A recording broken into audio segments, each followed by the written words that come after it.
दोस्तों नमस्कार। आप देख रहे हैं न्यूज़ दूत और मैं हूं आपका दूत सुधीर उपाध्याय। मंडला वास्तव में मध्य प्रदेश का शांति प्रिय इलाका है। यहाँ अमूमन ऐसी कोई घटना घटित ही नहीं होती है जिससे शांति पर कोई प्रभाव पड़े, प्रतिकूल प्रभाव पड़े। लेकिन पिछले 2 दिनों की 3 दिनों की ही बात लें तो 2 त्योहारों में कुछ ऐसा हुआ, उसके बावजूद भी सांकेतिक विरोध के बाद फिर मंडला अपने शांति प्रिय स्वभाव के साथ आ गया और इसीलिए कहा जाता है कि मंडला शांति प्रिय जिला है और हम सभी कहते हैं शाबाश मंडला। जी हाँ, बात यदि पिछले दिनों त्यौहार डोल 11 की करें तो वहाँ मिसकम्युनिकेशन के कारण जो स्वामी नारायण भगवान हैं वो अपनी परंपरा अनुसार जल विहार भी नहीं कर सके। पता चला है कि आनंद फानन में शाम 4 बजे पर्व के दौरान अज्ञात आदेश के कारण जो निश्चित रूप से किसी न किसी लापरवाह अधिकारी का ही होगा, उसके कारण जल विहार पर रोक लग गई कथित रूप से। जबकि पुलिस कंट्रोल रूम में पुलिस अधिकारियों ने उन सभी डोला समितियों को जल विहार की प्रतीकात्मक अनुमति भी दी थी। उसके बावजूद भी रोक लगाना समझ के परे है। लेकिन त्योहार के दौरान शांति प्रिय इलाके के लोग, जो संवेदनशील लोग हैं, नागरिक हैं, उन्होंने सांकेतिक विरोध किया और दूसरे दिन मुख्यमंत्री के नाम पर हमारी मंडला की विधायिका कैबिनेट मंत्री श्रीमती संपतिया उइके को ज्ञापन सौंपा कि ऐसी जो परंपरा है सैकड़ों वर्षों की, उस पर इस तरह प्रशासनिक हस्तक्षेप नहीं होना चाहिए। इसीलिए कहा जाता है कि शाबाश मंडला।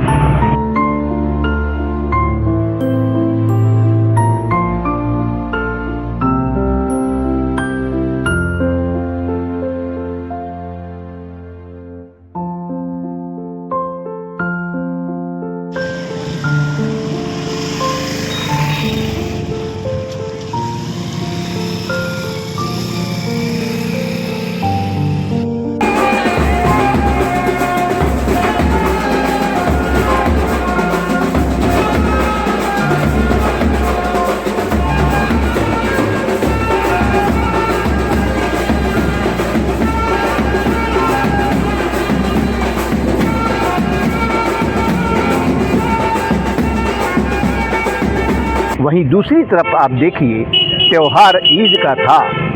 हजरत मोहम्मद पैगंबर के जन्म दिवस पर जहां हर्षोल्लास से हमारा मुस्लिम समाज इस त्योहार को मनाता है, इसी त्योहार के दौरान कुछ सिरफिरे लड़कों ने कथित रूप से फिलिस्तीन का झंडा शहर के मध्य लहरा दिया।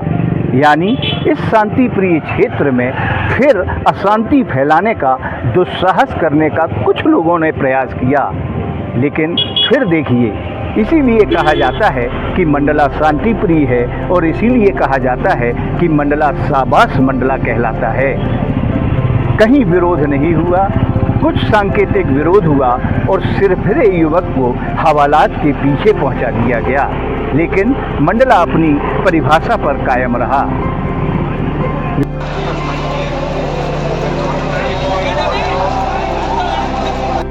हुआ है क्या घटनाक्रम है और पुलिस क्या?